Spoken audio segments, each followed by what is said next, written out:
मैत्रिणींनो, मी ह्या प्रकारे लड्डू बनवून घेतलेले आहेत। आज आम्ही घेतले आहेत अर्धा किलो तीळ। मी तिळाचे लड्डू बनवणार आहे। मी अर्धा किलो तीळ घेतले आहे, अर्धा किलो गूळ घेतलेला आहे आणि 1 पाव शेंगदाणे घेतले आहेत, खोबरं घेतलं आहे मी एवढं आणि याची मी स्लाइस करून घेतली आहे। बदाम आणि काजू हे सुद्धा मी घेतलेले आहेत, तुम्ही तुमच्याप्रमाणे घेऊ शकता। तर तीळ भाजायला स्टार्ट करूया। तीळ चटकेपर्यंत आपण भाजून घेऊया आणि याला थोडंसं तपकिरी येईपर्यंत याला भाजायला पाहिजे। आता हे तीळ चटकत आहेत। मी तीळ भाजून घेतले आहेत। आता मी शेंगदाणे भाजायला स्टार्ट करते।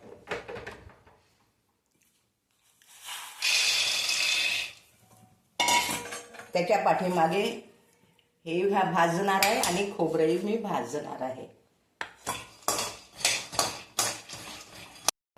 मी आता हे तीळ भाजलेले होते, आता मी याला मिक्सर मध्ये गिरकी मारणार आहे।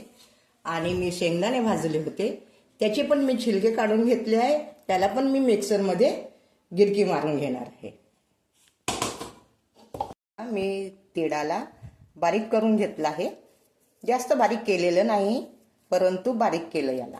आणि शेंगदाणे सुद्धा मी थोडे दरदरीतच बारीक केले।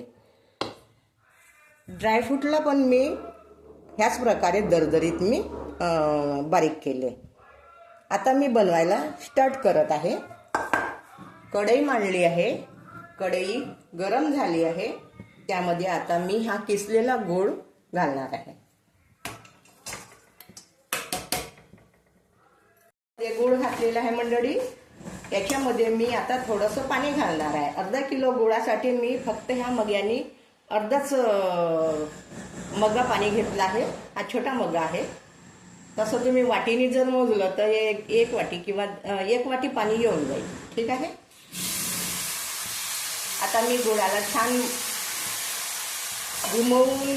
घुमत राहील आणि याला मी मॅच होईपर्यंत याला चांगलं पकू देईल।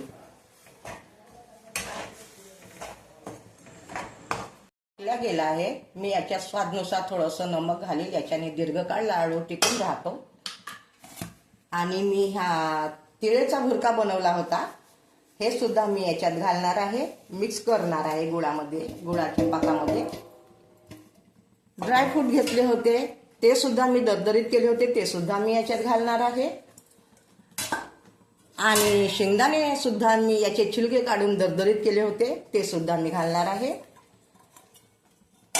मी खोबरं भाजलं होतं ते सुद्धा मी याला मिक्सीमध्ये टाकलेलं नाही, मला हे असेच छान वाटतात लड्डूमध्ये, खुसकून दाताला छान याचा स्वाद वाटतो, म्हणून मी नाही का यात असेच टाकणार आहे मंडळी।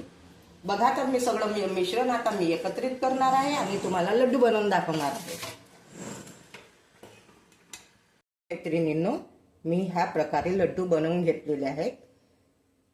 मला लाईक करा, शेअर करा आणि सबस्क्राईब करा।